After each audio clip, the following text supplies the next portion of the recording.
बहुत अच्छा कार्ड है।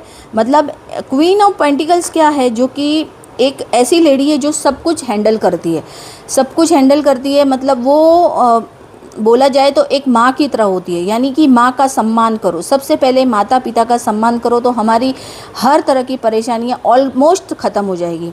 हमें है ना, मैं आपको एक चीज़ बताती हूँ कि जीवन में परेशानियाँ तो बहुत आती है, इतनी परेशानियाँ आती है कि शायद इंसान को ऐसा लगता है कि अब हमें सब कुछ ख़त्म ही कर देना चाहिए, लेकिन नहीं।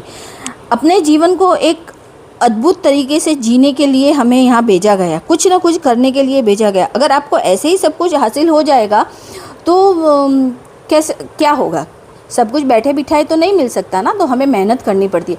और कभी कभी क्या होता है कि कोई भगवान जी जो होते हैं, ईश्वर हमारे होते हैं, वो जानते हैं कि ये इसके अंदर कितनी प्रोटेक्शन वो है, शक्ति है कि वो क्या करता है, सही मार्ग पर लाने के लिए भी हमें तकलीफ़ में डालते हैं भगवान, है ना। तो हमें घबराना नहीं चाहिए, हिम्मत के साथ में आगे खड़ा होना चाहिए और चलना चाहिए। हमारे जीवन में हम बहुत कुछ चाहते हैं, हम एक अच्छी गाड़ी चाहते हैं, बंगला चाहते हैं, सब कुछ चाहते हैं। मनचाही चीज़ पाने के लिए हमें मेहनत करनी पड़ती है, हमें कई बार हम गिरते भी हैं।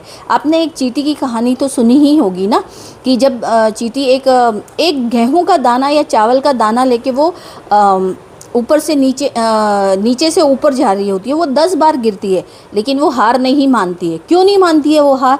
क्योंकि नहीं, उसे अपनी मंजिल तक पहुंचना है, उसे वो अपने मेहनत का जो फल रहता है वो लेके अपने घर तक जाना रहता है। तो वो हार नहीं मानती है, और वो चाहे 10 बार गिरे या 15 बार गिरे, वो खड़ी होती है और वो अपने उस मंजिल तक पहुंचती है, वो घर तक पहुंचती है और वो जीत हासिल करती है। तो हमें हार नहीं माननी चाहिए, क्योंकि हार वो लोग मानते हैं जो बुज़दिल होते हैं, है ना। जो लोग हिम्मत वाले होते हैं ना, वो हार नहीं मानते। मानती हूँ कि बहुत हम लोग भी, हमारे जीवन में भी बहुत सी परेशानियाँ हैं और आगे भी आई भी है और बहुत सी है, लेकिन हमें भी कई बार, मुझे भी ऐसा लगा था कि सब कुछ छोड़ दिया जाए, ख़त्म कर दे, नहीं। लेकिन एक कहीं ना कहीं से जब हम सही मार्ग पर चल रहे होते हैं, ईश्वर के सानिध्य में होते हैं ना, जब भी ईश्वर अपने को अंदर से एक आवाज़ आती है कि नहीं, तुझे ये काम करना है। चाहे लोग हमें कितना भी बोले, अरे तू नहीं कर सकता, तू ये नहीं कर सकता, नहीं, पर हमें करना होता है, हमें आगे बढ़ना है और हमें वो चीज़ हासिल करनी है। और एक बात, पॉजिटिविटी हमेशा जीवन में रखनी चाहिए, क्योंकि हम अगर ये सोच रखेंगे तो हम आगे हर कोई चीज़ को और कुछ भी चीज़ हम पा सकते हैं। तो ये एक मोटिवेशन है कि हमारे जीवन में हमें हार नहीं माननी है, हमें आगे बढ़ना है, चाहे आप कुछ भी, किसी में भी